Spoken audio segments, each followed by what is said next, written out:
please encourage your body to turn your camera on if it feels okay. And say hello in the chat. There's Natty. Hello, Natty. You're in Argentina. Hello, nice to see Buenos you. Aires, yeah. Argentina, Buenos Aires. Sí. Yeah, see. Natty's one of our group leaders in the course. Lovely. Yeah. Hello, everybody. So lovely to be with you. Yeah, this is Natalie, Ariel Schwartz. And Ariel's actually, Rashawn was saying what did you say? Our second. No, our first second guest. Our first, yeah, that's right. Our first second guest. Because Ariel, you were here, I don't know, maybe a year ago or so with me. Or earlier, pretty early on Pretty early on, yeah. We've really grown since you were last here in an amazing way. So Ariel and I know each other, which is so nice. We know each other physically in the body, having met in Florida, right? Yeah. Yeah. And we'll meet again next month in Potsdam. I know a number of you are going, or you'll certainly be watching live. And we're having an embodiment room in Potsdam so that the course will be going on. So you've got lots of this great stuff happening in your brain. And then we have a room where we'll be practicing and teaching felt sense. And at some point, Ariel, I'm going to invite you to come and be with me, and we'll do something together. So I'll lead some yoga there, and then I have a post-conference yoga program. On Sunday, at the end of the traditional conference, from 3 to 9 p.m., we're going to do a post-conference yoga event, and that will be vagal toning, some of the practices that we're learning here, and then we'll roll into doing some yoga nidra and some really deep restorative integration of the whole conference. So I'm really fantastic. Looking forward to it. That's fantastic. Is that on the Sunday after the That's on the Sunday. Yeah. Oh, that's beautiful. Yeah. Fantastic. Mm-hmm. Okay, so without further ado, so Dr. Ariel Schwartz, and I'm sure most of you know Ariel, we're really wanted to bring you back today to for people to have some time to talk to you about your new book, which is Applied Polyvagal Theory in Yoga. Do you want to hold it up? I will. There it is in all its beauty. I love the cover. It's gorgeous. Yeah. Thank you. And I actually just got my cover for my new book that's coming out in February. I'll send it to you. It's gorgeous. I asked them to use the flock symbol that we use and the colors of the yellows and some reds. And they did a great job. So, okay, so let's just have Ariel, I'd like you to start to do a nice practice for us. I think it makes sense in terms of what you want to share with us about your book today. Yeah. So, Rashawn, can you spotlight Ariel?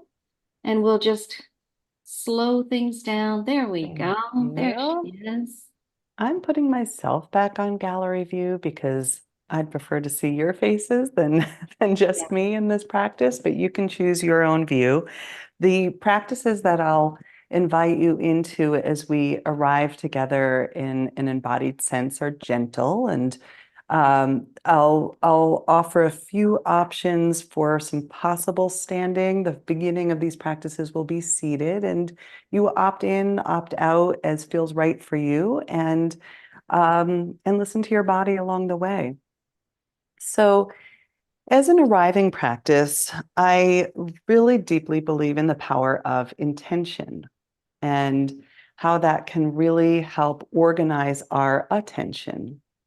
So take a moment to arrive to yourself in this moment, noticing what you are bringing with you into this day, whether it's in the evening, whether it's in the morning, depending on what time zone you're in when you're catching this. Notice the quality of your mind, whether it's racing around or present here, dull or alert. And ideally, can you turn towards yourself with a quality of curiosity and non-judgment, so that you can sense how the quality of your mind gives you feedback about the state of your nervous system.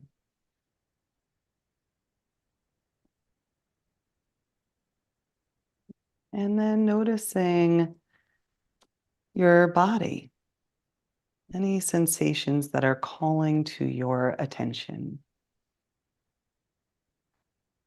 Whether there's tension or ease, once again, can you turn toward your body with a quality of perhaps compassion or acceptance, knowing that your body too is a reflection of the state of your nervous system, whether you're keyed up, a little anxious, or feeling heavy, or a little more withdrawn.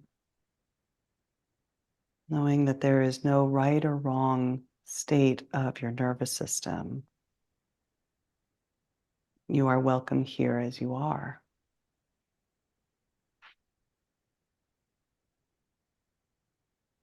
And then an invitation to notice your breath.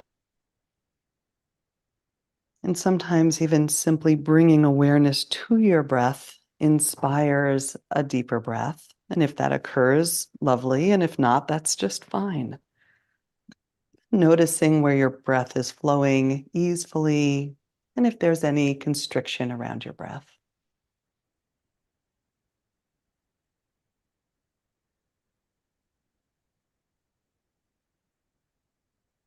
Lovely.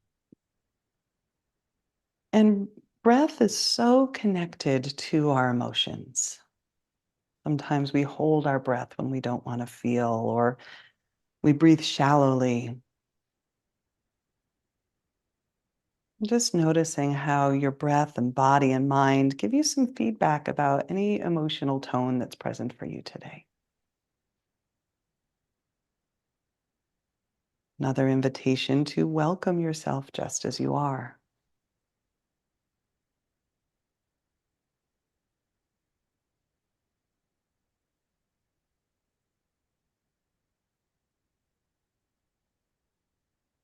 And again, one more layer of checking in with yourself with this mind-body check-in. Notice the quality of your energy.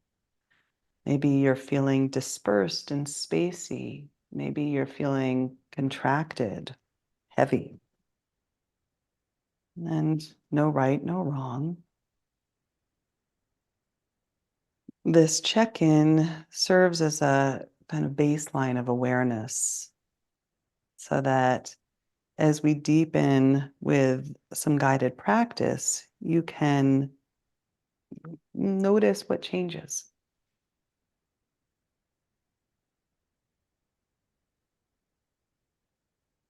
And the first layer of change that I'll offer, the first practice, is one of guided breathing. And I'll invite you to take a moment and bring your hands to your rib cage. Right? Underneath where your sternum meets your rib cage is your xiphoid process. And then your diaphragm attaches to the bottom of your rib cage, kind of across in this dome-like shape. And for just a few breaths, I'll invite you to inhale and allow the diaphragmatic dome to expand downward, filling a little bit more of your lungs and chest cavity with your breath. Inhaling and exhale. Just let that go. Let any effort go. It can also feel as if you're breathing down into the belly with this breath. Inhale. And exhale, and just soften.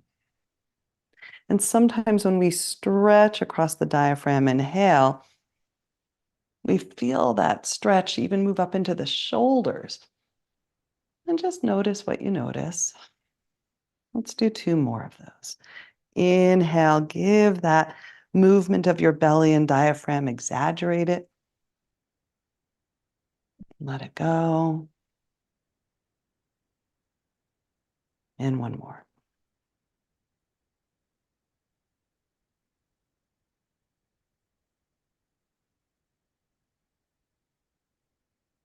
And then soften your hands if they were making contact with your diaphragm. Sense what you're aware of.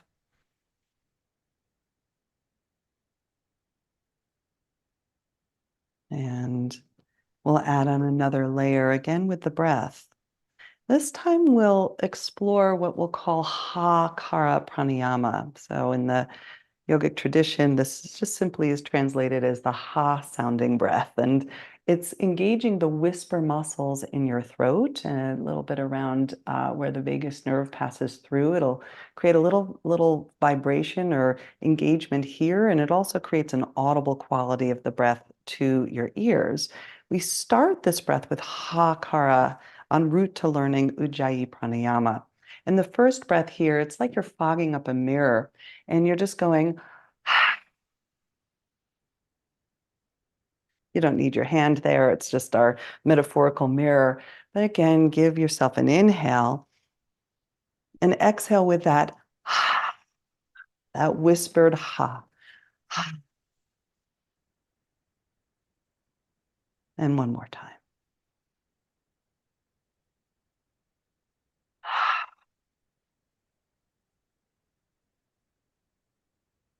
And the next breath, Ujjayi Pranayama, is the same quality of engagement in your throat, but the inhale comes in and out of your nose. So it'll send that vibration and that sound a little bit more to the interior.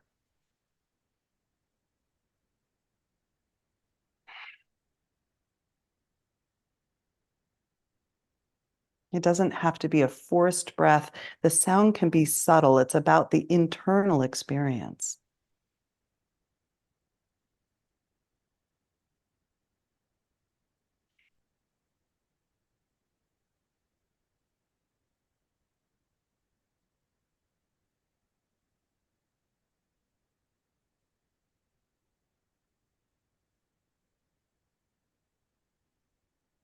And one more breath like that.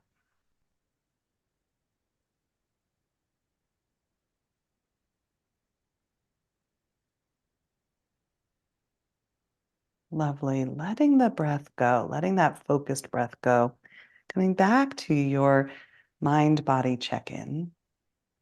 Maybe opening up a little bit of the channels of the felt sense of yourself. And an invitation to clarify a little bit more of intentionality. Why are you here? What's happening in your life right now that would benefit from some intention or focus of your attention? Maybe it's an invitation for some loving kindness or compassion toward yourself.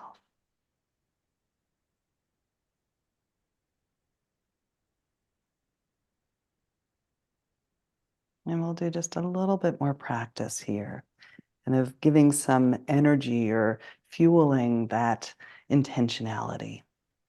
Next layer of practice, very similar to what we were just waking up with the connection between the throat and the ears. And this time I'll invite you to find a little bit of a hum. And sometimes the Zoom sound doesn't pick up my hum very well, but I'll invite you to find a long exhale and find your own resonant hum for that exhale. Mm.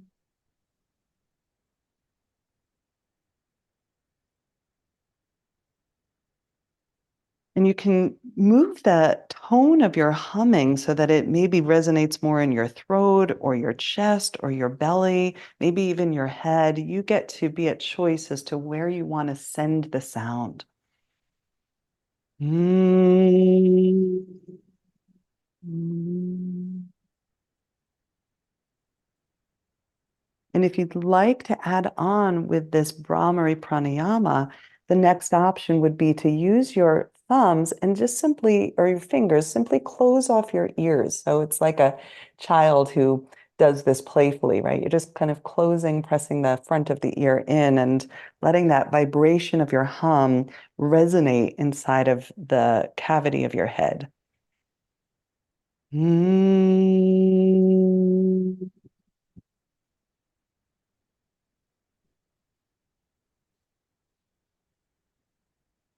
Sometimes it's hard to hear me with your fingers in your ears. Do it one more time if you'd like.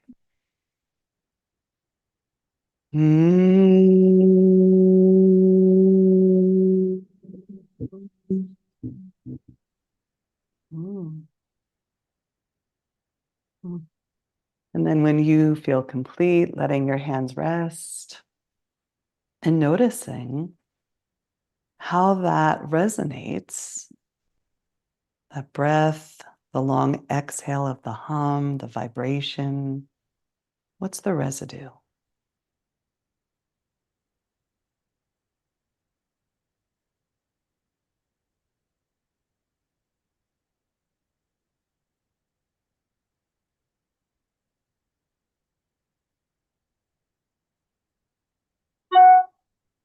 And then if you like, bringing your hands together and just creating a little bit of contact palm to palm. So this is not a fast rubbing, but it's actually a slow, mindful sensing practice, sensing with your fingers to the skin of your hands, sensing with your hands the contact of the opposite hand.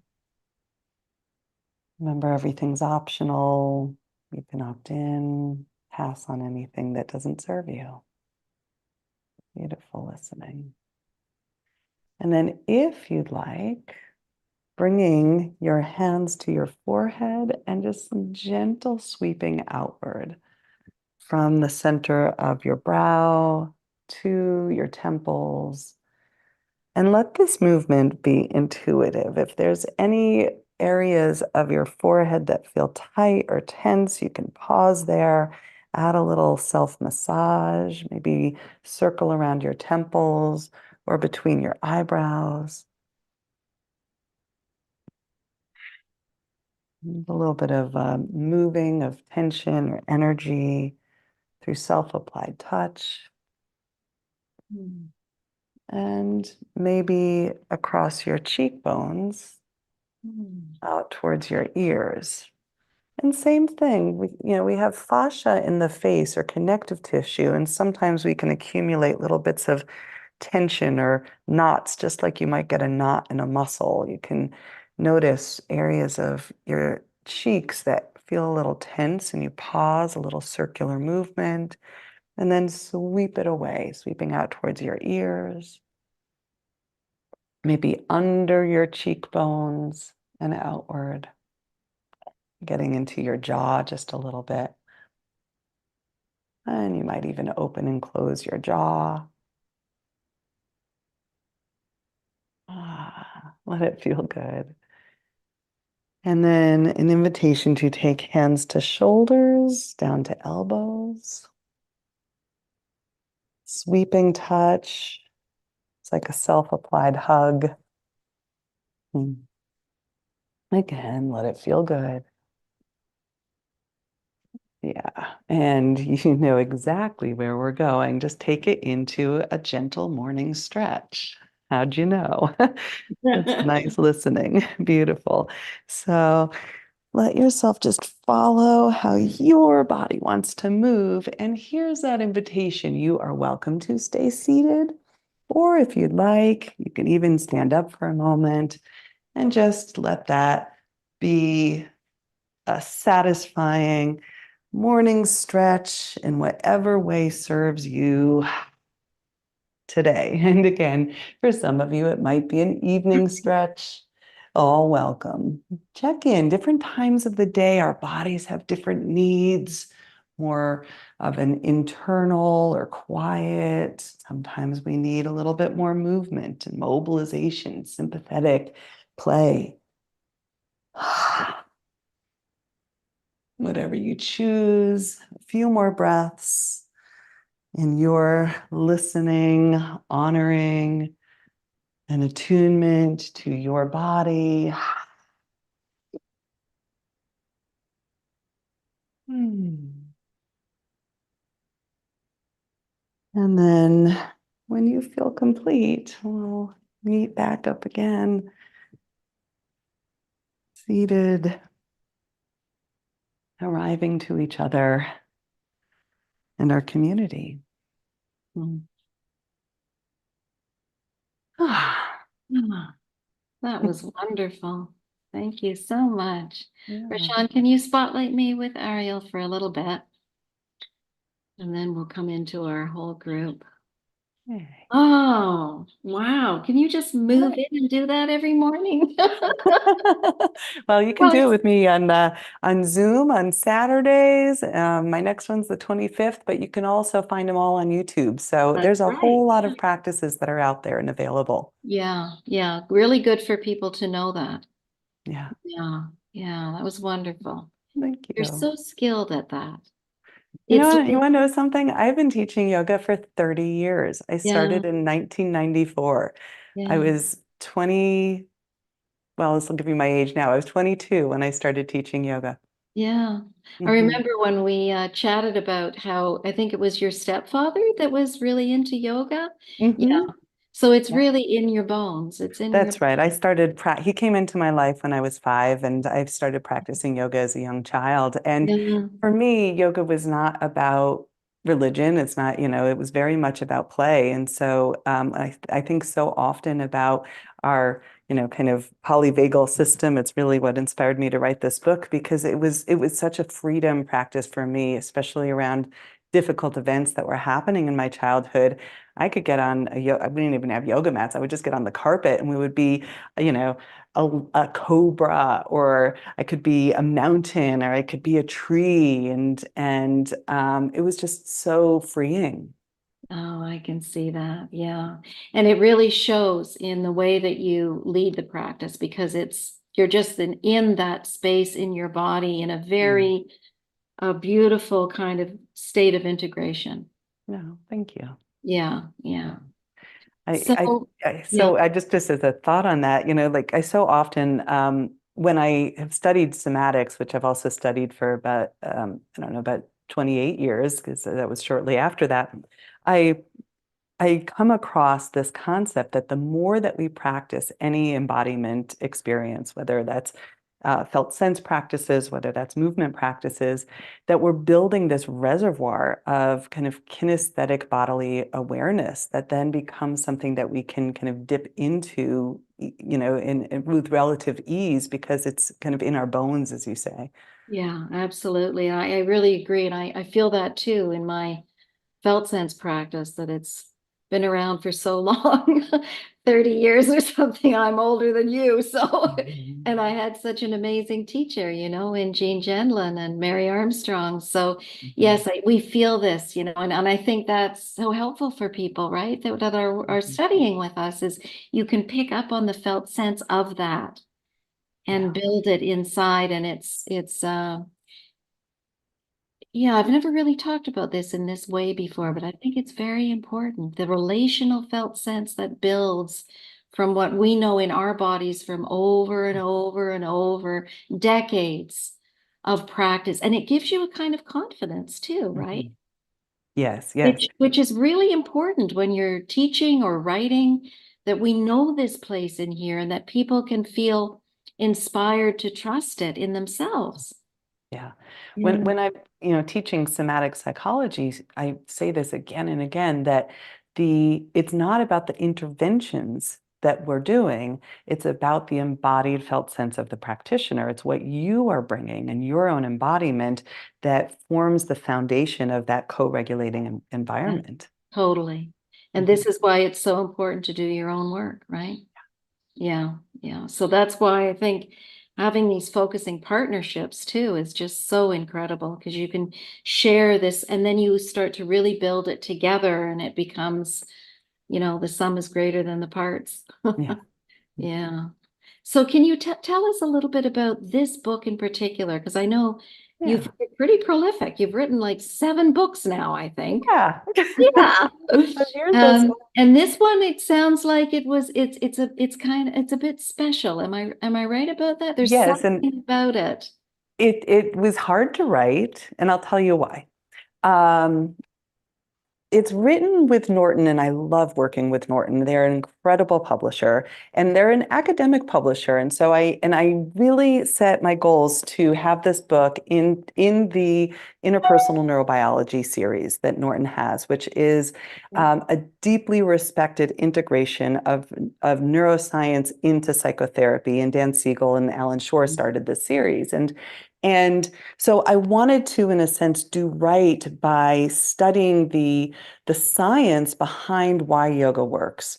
But what made the book really hard is that I didn't want to lose the heart-centered essence of what the practices are really about for me. And so I didn't want to kind of, in a sense, throw spirituality out the window when focusing on the science of yoga. And I spent the first 6 months just muddling around, how do I do this? And going on walks with colleagues and saying, how do I bridge this gap for myself, right? I, for a long time, had my yoga sitting in one lane of my professional world and my own personal practice. And I had my sense of my identity as a psychologist sitting in another lane. And it was really about, how do I braid these together so that they become an integrated whole? And I really felt that that's ultimately what I had the opportunity to do. I speak in this book about this intersection between science, soulfulness, and soma, embodiment. And to be true to myself and to my own voice in this sense of, we get to include the spirituality within psychotherapy. We get to include that soulfulness, which I think is really at the heart of psychology. Psyche in Greek means soul, right? So that was the emphasis. And the other piece, I have other books on yoga that were more mat-based practices. I have one of them here. I'll hold this one up too. This is the Therapeutic Yoga for Trauma Recovery book. And a beautiful book, but it's very different in the sense that this is oriented around the 6-week model of the therapeutic yoga classes. And this book is actually about how do psychotherapists bring simple yogic-based principles, both philosophical principles around nonviolence and compassion and truthfulness with ourselves, and how do we bridge that into psychotherapy? As well as the vagal toning practices, similar to what I just taught, or really simple, it has some imagery in it, but like really simple practices like a tree pose, combined with self-acceptance, or alternate nostril pranayama that can be brought into psychotherapy. So it's really for therapists, and there's case examples about how do you put this into action with clients. Yeah, and I think, you did a really good job with that. When I was privileged to have read it before it came out and endorse it. And thank you for that. That was really wonderful. And sit there and read your book before it was born, And as a therapist who's not a yoga practitioner particularly, I found it really very helpful in terms of being able to pick up certain practices you could do to bring more of a sense of body and self-touch, into the sessions, particularly when we work a lot with polyvagal theory. And it's interesting to hear you say about the interpersonal neurobiology piece. Of course, I love Dan Siegel's work too. And because I think it's important that we not only bring in the science as much as we feel we can, right? Because I'm no neuroscientist, but to help people, again, to be not too afraid of being able to do that and break it down in ways where the concepts are manageable, and we can start, as you say, this process that you went through of really braiding them together, these different worlds. And I love the way Siegel does that. Yes. And he talks in the beginning about how outrageous it felt for him in medicine. Right? Where, nobody was dealing with the heart and soul of this person that was, say, dying. And he quit. He quits medical school for a period of time. And then he did the same kind of process you're talking about of coming back. into it again. So Yeah. We can see the same challenge within psychotherapy, especially around like navigating with insurance companies and diagnoses and the DSM and especially because so much of I think what we get trained in is to focus on the symptoms and the removal of symptoms. And one of the kind of core elements in the new book is this quote that I found within the World Health Organization that speaks to the definition of health is not the absence of symptoms. It's not just the absence of disease. It is the presence of well-being. And yes. and then it occurs to me, well, how often do we in therapy actually focus on the presence of well-being and fostering that Mhm. felt sense of goodness Mhm. and for me, my most direct access to that is through self-awareness, is through Mhm. breath, is through movement. And so it started to, kind of get my gears turning of how can we actually bring in really simple practices that can enhance a felt sense of compassion, a felt sense of well-being, felt Yeah. sense of gratitude. Yeah. Yeah. And I guess we're talking about presence, right? Yeah. Yeah. We're Yeah. having actually Sherry Geller's coming in October to share her wonderful work around presence. And yeah, and I think, when you go to the body, then that just becomes obvious. And then you tap into, Jen Lynn's The Body Knows the Right Next Step to Heal, or Porges, we are designed to co-regulate and to Mhm. live in a health, growth, and restoration state, right? Yeah. So And yeah, from a yogic perspective, what we say is that what we're working with revealing is the underlying, essence of self, which is one of wholeness, which is this kind of deep, rich well that we can all tap into, but we have accumulated layers of stuff, right? The beliefs that we carry about ourselves and the somatic tension or the restrictions in our breathing that keep us from that deepest knowing of who we really are. yeah, exactly. So making body-friendly spaces. Yeah. Yeah. Yeah. Well, And let's I go think that's out. the piece too of, I mean, sometimes my mat yoga practices can be challenging and I'll try and offer modifications and adaptations for all bodies. But so much of what I think is really at the heart of what facilitates these positive shifts are really subtle, right? It doesn't have to be going into some big shape with your Yeah. body. It's very subtle listening and even just like when we did that little pendicular movement, it's called pendiculation, just full body stretch, listening, letting your sensations be a guide, right? You can do that in really small ways if your range of mobility is restricted, and even sometimes imagining how your body wants to move. I had a student in the last class that I taught who has been dealing with a very significant vestibular condition that she lost her ability to walk for several years, and she's been slowly reclaiming and regaining that. And at one point, I was doing a particular balancing practice, and she was like, "I knew that one wasn't for me." But what I did was I sat down, and it was on Zoom, and she watched the other practitioners do the practice, and she allowed herself to imagine herself doing Yeah. the balance, and she just was in tears afterwards describing how uplifting that was, Yeah. Yeah. encouraging. Yeah. And in a lot of ways, just imagining that can bring that same process right into the body. Exactly. Amazing. It is.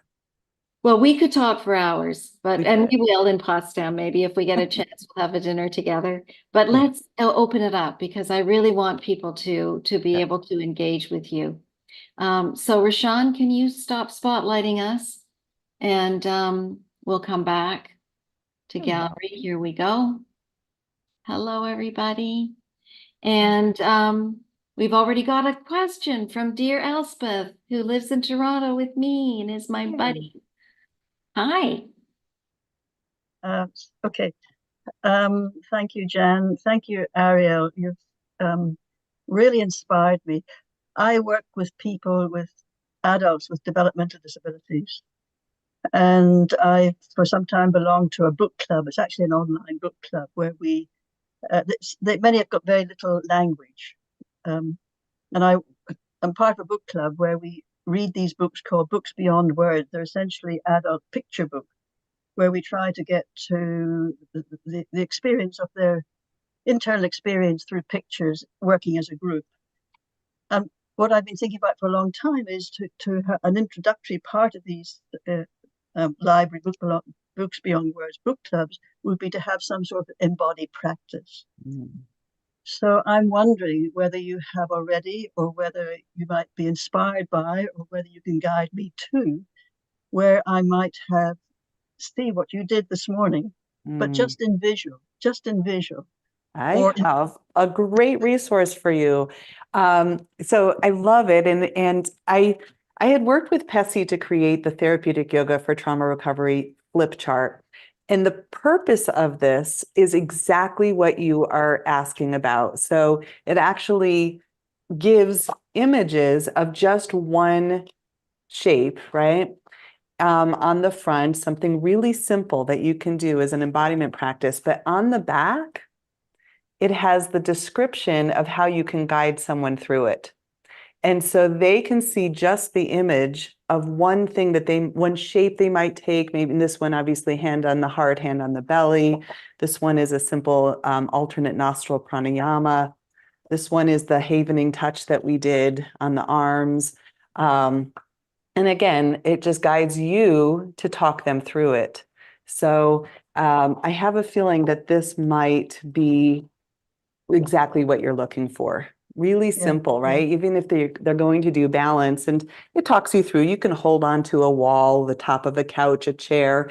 You can even just do balance still sitting in a chair, just practicing lifting one foot off the floor and noticing, because you have to adjust your position and your weight just to do that. So what I'll say is, like, you let that be a home base as a way to explore something really simple through pictures, with trusting that it will guide you to guide them, and then modify it and adapt it if anything feels like this might be too challenging, but here's a variation that could work. Yeah, that's wonderful. Thank you very much. I will explore that. Thank you. Excellent. Yeah, thank you. Yeah. And Nancy. Oh, Nancy. So Ariel, Nancy is my graduate student from the University of Toronto. And thanks for putting your hand up there. You're welcome, Jan. Hi, Jan. Hi, Ariel, and everyone. I'm also a yoga teacher. I'm not practicing right now, but I'm curious about the effects that you were looking for with the pranayama exercises you just did with us. Excellent. I love that question. That keys into a little bit of my science brain and what I really did get pretty geeky about in terms of the new book, and had a lot of fun putting in there. So one of the things that I explored around the pranayama was around heart rate variability and kind of tracking vagal tone. And so if we look at the tone of the vagus nerve, it is best measured through this measure of heart rate variability. But essentially what we mean when we talk about vagal tone is that we have this rhythmic integrity between our sympathetic and parasympathetic branches of the autonomic nervous system, and that we lose vagal tone if we are in some way or another kind of too heavy in one side or the other for too long. So if we stay in that sympathetic system for too long, of course, we all know that that's the consequences of that. We're on guard, we have more muscular tension, we feel more vigilant. If we stay in parasympathetic for too long, then it takes us more down into collapse or withdrawal or fatigue. So when we look at vagal tone, we're looking at this rhythmic capacity to move between those states.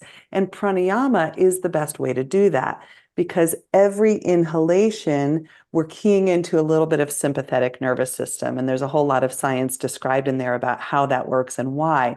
And every exhalation, we key into a little bit more of the parasympathetic nervous system. So when we do something like resonance frequency breathing, it's a particular form of what's also sometimes called coherence breathing patterns. It's simply paced breathing, meaning that you're breathing in and out for the same length of time. In yoga, thousands of years ago, it was called Samavriti, same movement. Samavriti also refers to the movement of the mind. So when we actually come into this even breathing pattern where the inhale and exhale are the same length, the mind comes into greater calmness. Now, the research actually really supports this. We call it coherence mental states. And in coherence, we're better able to handle stress. We can take mindful pauses. We can reflect before we take action, all of this great stuff. So that's the most basic pranayama that I always come back to, is that even breath. And then you can, really just go down so much rabbit trail of fascinating information. Everything from the way that the vagus nerve actually wraps around the esophagus and travels through the diaphragm, through the esophageal hiatus. It's the space in the diaphragm where the esophagus and the vagus nerve travel through to get to the stomach and then all of your digestive organs. So when we do diaphragmatic breathing, we're creating essentially this internal massage over over the vagus nerve. And we're also, in diaphragmatic breathing, changing the amount of pressure in the cavity around the heart. So vagus nerve also travels into the heart, senses these pressure changes through the baroreceptors in the heart, and actually will use those signals back up to the brainstem that either says speed up or slow down the heart. There's so much in this, right? Like, just go read the book, because it's through the removal and the reapplying of the vagal brake that we're building what we call vagal efficiency. You could listen to this video like 10 times through and just be like, what was she just saying, right? Vagal efficiency is the capacity to not be stuck in just one nervous system state. So we can move between sympathetic and parasympathetic really fluidly, really easily. And we need vagal efficiency. It is the, what you might want to call kind of the physiological basis of our resilience. It's our stress response system, because we want the vagal brake to remove to help us respond to any kind of stressor, and we want it to reapply so that we're not staying in the stress response. Right. Yeah. How's that for an answer? Did it whet your appetite to go read more? I'm gonna buy the book. Yeah. Thank you. That's wonderful. Thank you, Ariel. Thank Neil, you. hello, Neil. Hi. Hi, Neil. So what if we need to stay in the stress, high sympathetic arousal longer? My question is really, how much is it cognitively driven that we want to get back to stasis? We want to get back to a proper balance. We want to get, everyone's vagal efficiency differs. So I'm just wondering, I see very often in yogic practice things that are being expedited cognitively rather than holding that space adaptively where one is longer. Yeah. So there's a few different ways. One of the things that comes to mind is that the person that wrote the foreword to this book is Amy Weintraub. If you're not familiar with Amy, she is the person that was really, for me, the first one that took the leap to bring yoga into mental health. And so she was actually the one that gave me the courage back in the early 2000s to start to create yogic groups for intensive outpatient programs in our community mental health system.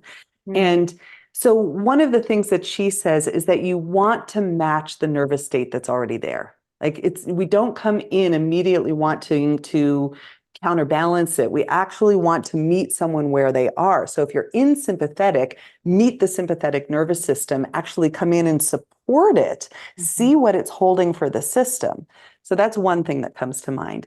The other is a conversation I've had with a man named Bob Whitehouse. I don't know if any of you know him. He lives here in Boulder, Colorado. He's a heart rate variability researcher, and he's worked a lot with Roland McCready with HeartMath and Peter Levine as well. One of the things that he says is that the most common imbalance that we see in the autonomic nervous system is not that people are stuck in the sympathetic nervous system. It's actually that they're stuck in the parasympathetic. And that really is the biggest kind of cause of the health challenges that we can see here. Neil, bring your hand back up because I lost you when your hand came down.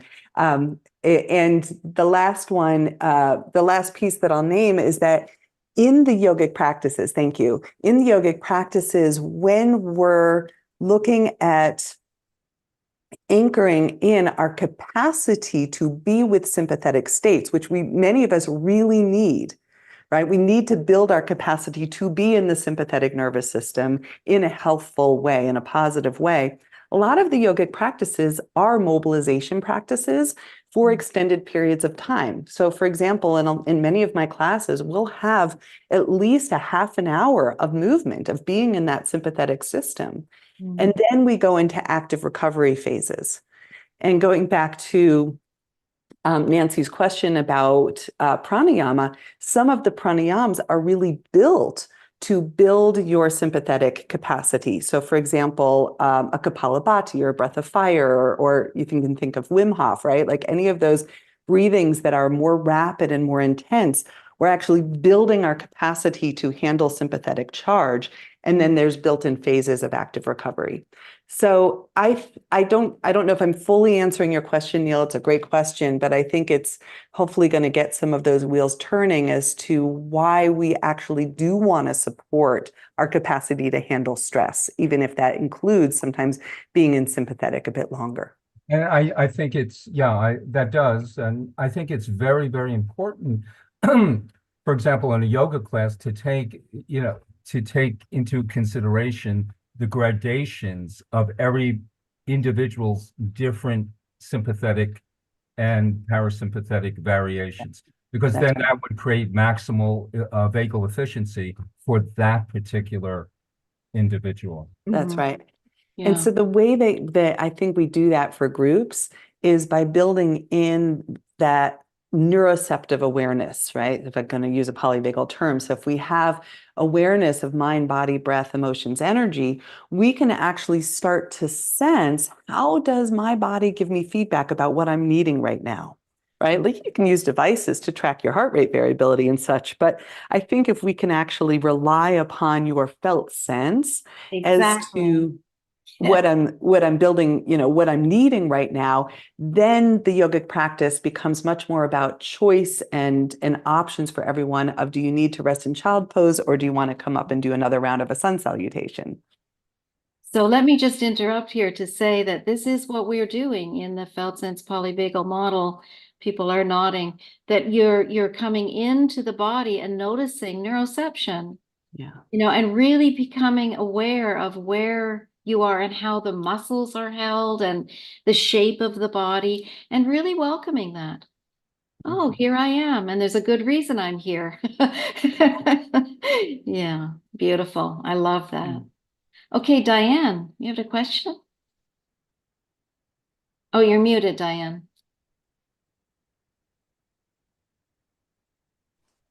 There we Okay. go. Yes. Thank you very much, Ariel and Jan. I'm somewhat a beginner at this and learning so much about the polyvagal theory. I embrace it thoroughly. I have a question that deals with the coherence breathing. I have come across so many different methods of breathing, box breathing, hold the breath for 2 minutes, not 2 minutes, but hold it 2 times, let it out 4, and this and that. The coherence breathing sounds very simple and readily applied. If you're in great stress, or you're with somebody under stress, would it be the type of breathing method to suggest just to breathe in and out at the same pace? Or do you need to do this type of box breathing or other types of breathing? So thank you. The most important thing that we want to find that's accessible when we're in stress is the breath that feels right, the one that someone's going to do, right? Like if it becomes too cumbersome, we're not going to do it. And sometimes even the balanced breathing, like I'll say, if you read James Nestor's book, there's a whole lot of science. He has a book out there called Breath, excellent book on the breath. And he speaks about this resonance frequency or coherence breathing and the science behind it, and how, the optimal breathing is 5.5 seconds on your inhale and 5.5 seconds on your exhale. And that makes it so that you have 5.5 breaths per minute, kind of like this magic number.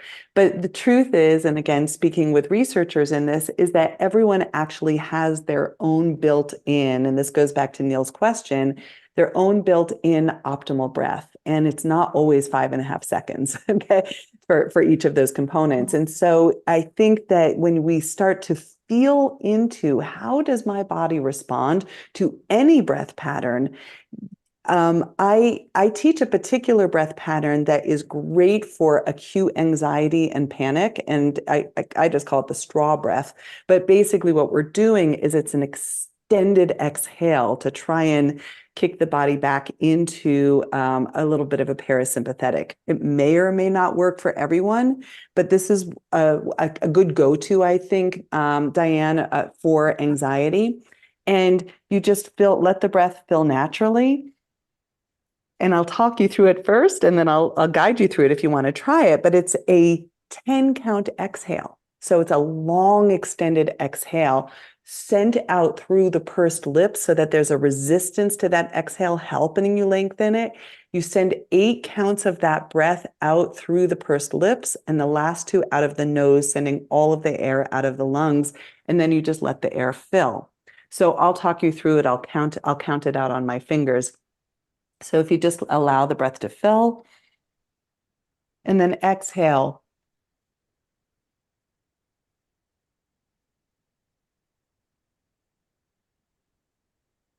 Through the nose. And then let your breath fill. Let it go. Thank you. Yeah. Having taught this to many, many people, truly over 1,000 people, thousands of people, I have had so many people come back and say, that one stopped the panic attack. That one worked, right? So, but for me, when I work with individual clients, it's very much about kind of knowing that there's a range of breath practices out there and that you can feel into the one that works for you. My other go-to favorite as a quick reset is the one that sometimes gets talked about out there, is the physiological sigh. Any of you familiar with this one? It's basically a 2-part inhale, 1-part exhale, and it just feels good. It looks like this. You don't have to do the arms. I just do them to demonstrate the 2-part inhale. So you inhale and exhale. I love the way that one makes me feel. It's like a cup of coffee. It's pretty fast, rapid, and it wakes me up. And so again, if you're anxious, that may or may not be the go-to. Sometimes, again, if we're going to meet sympathetic with sympathetic, it's a great breath because it actually sends the message to your brainstem to slow everything back down. Thank you very much. Thank you. Beautiful. Yeah. Wow. So for all our FSPM students, really noticing how neuroception and interoception works together, right? Yeah. So beautiful. These 2 basic processes in the body, felt sensing and our autonomic nervous system. Okay, we've got time for one more. Meredith, hello. Hi, Meredith. Good to see you again. Hello. So I just am, and it's hard to, I don't really know how to phrase this because it is so much, but it's, energy, psychology, it's felt sense, which actually I did with Rania and it changed my world. With Rania, beautiful. And she's in my pod for the certification course, but. Oh, we were partners. Beautiful, Meredith. And I'm definitely interested in pursuing more felt sense. Great. And I follow, Ariel, everything that you do because it is an integration of EMDR and parts work and I mean, and then the embodiment and which is just coming now to me to really feel it. And I didn't know that it was only in my, I was up here before and now it's down here, but I kind of don't know where to start sometimes. Like, Mhm. and then so I really appreciated your talking about the, you know, the science and the spirituality, and they do. I mean, it just all does come together in my system to make sense, but I don't know how to express it to my clients as well. Mm, mm. So I think maybe I'll just keep coming. Yeah, keep coming. And I think that in terms of expressing it to the clients, I'm going to go back to that flip chart again, because I think that's the purpose of it. And one of the things that I'll also just offer at the beginning of the flip chart is also just basic primers on what is polyvagal theory, right? Like where is the vagus nerve in your body? What else is in here? How does stress or trauma or tension show up in your body, the different systems? How do you recognize what nervous system you're in? And again, all of this being kind of guided in the back. So I think it's for me, the tool that's the simplest around bridging that gap and then also taking it into a practice and kind of getting the buy-in as to why would we do this breath practice together? Like, yeah. Mhm. Yeah. So Ariel, you're suggesting some real psychoeducation for your clients, right? On how bodies work, and it kind of then leads into why we're doing what we're doing. Yeah. And there's always this delicate balance in psychotherapy with psychoeducation that we don't overemphasize that to the point where we have lost the relationship, right? Where like, so It becomes too cognitive then. yeah, it becomes too cognitive. And so sometimes remember that statement of like, it's the foundation of the embodiment of the practitioner.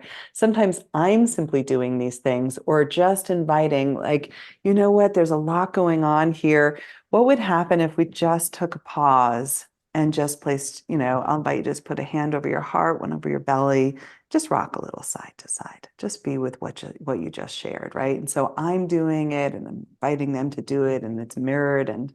And very often, just those little pauses, even if it just is 20 seconds and then they're back into the story, is a worthy pause.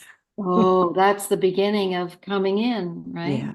And Yeah. then sharing how bodies work. This is how Mhm. bodies work. This is what bodies do. Yeah. Yeah. Oh, that's wonderful. We're at time. So thank you so much for coming. I can't wait to see you in Potsdam.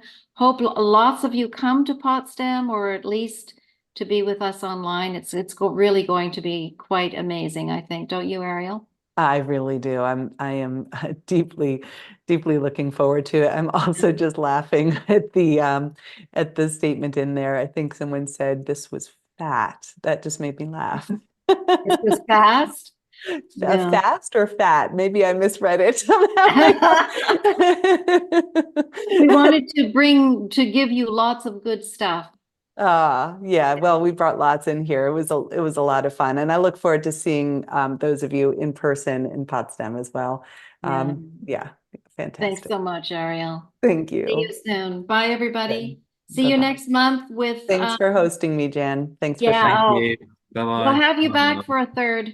I'll be here. I'll do it. And next time is BG Mancini, so check that out. It's up. It's already posted, I think, in the app. Okay. Bye, Lovely. everybody. Be well and be safe. Yeah.